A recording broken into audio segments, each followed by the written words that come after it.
আমার জীবনে বাইরের খোলা ছাদ ছিল প্রধান ছুটির দেশ। ছোটোর থেকে বড় বয়স পর্যন্ত আমার নানা রকমের দিন ওই ছাদে নানাভাবে বয়ে চলেছে। আমার পিতা যখন বাড়ি থাকতেন, তার জায়গা ছিল তেতালার ঘরে।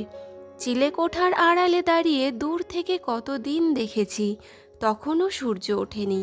তিনি সাদা পাথরের মূর্তির মতো ছাদে চুপ করে বসে আছেন, কোলে দুটি হাত জোড় করা। মাঝে মাঝে তিনি অনেক দিনের জন্য চলে যেতেন পাহাড়ে পর্বতে। তখন ওই ছাদে যাওয়া ছিল আমার 7 সমুদ্র পাড়ে যাওয়ার আনন্দ।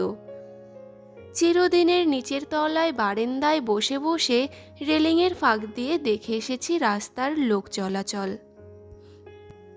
কিন্তু ওই ছাদের উপর যাওয়া লোকবসতির পিলপে গাড়ি পেরিয়ে যাওয়া, ওখানে গেলে কলকাতার মাথার উপর দিয়ে পা ফেলে ফেলে মন চলে যায়, যেখানে আকাশের শেষ নীল মিশে গেছে পৃথিবীর শেষ সবুজে। নানা বাড়ির নানা গড়নের উঁচু নিচু ছাদ চোখে ঠেকে, মধ্যে মধ্যে দেখা যায় গাছের ঝাঁকড়া মাথা। আমি লুকিয়ে ছাদে উঠতুম প্রায় দুপুরবেলায়। বরাবর এই দুপুরবেলাটা নিয়েছে আমার মন ভুলিয়ে।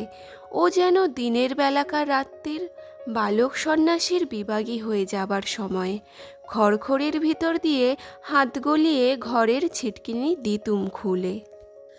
দরজার ঠিক সামনেই ছিল একটা সোফা, সেখানেই অত্যন্ত একলা হয়ে বসতুম।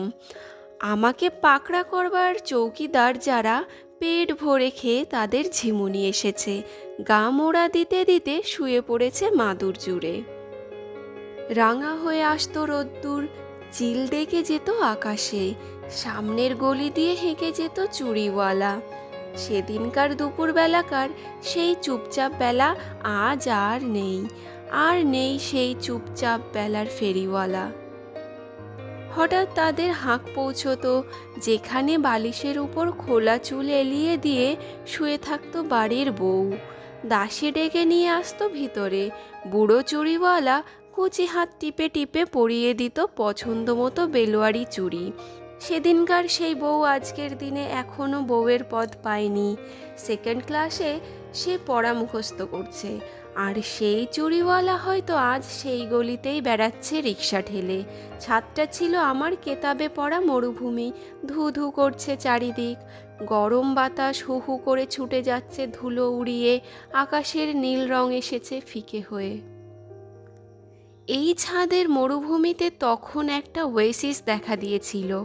আজকাল উপরের তলায় কলের জলের নাগাল নেই, তখন তেতলার ঘরেও তার দৌড় ছিল। লুকিয়ে ঢোকা নাবার ঘর, তাকে যেন বাংলাদেশের শিশু লিভিংস্টন এইমাত্র খুঁজে বের করলে। কল দিতুম খুলে, ধরা জল পড়তো সকল গায়ে।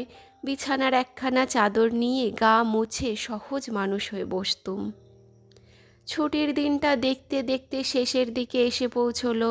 নিচের দেউড়ির ঘণ্টায় বাজলো 4টে। রবিবারের বিকেল বেলায় আকাশটা বিশ্রী রকমের মুখ বিগড়ে আছে। আসছে সোমবারের হাঁ করা মুখে গ্রহণ লাগানো ছায়া তাকে গিলতে শুরু করেছে।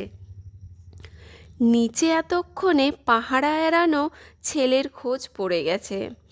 দিনের আলো আসছে ঘোলা হয়ে। মন খারাপ নিয়ে একবার ছাদটা ঘুরে আসা গেল। নিচের দিকে তাকিয়ে দেখলুম পুকুর থেকে পাতিহাঁসগুলো উঠে গিয়েছে। লোকজনের আনাগোনা আরম্ভ হয়েছে ঘাটে। বটগাছের ছায়া পড়েছে অর্ধেক পুকুর জুড়ে।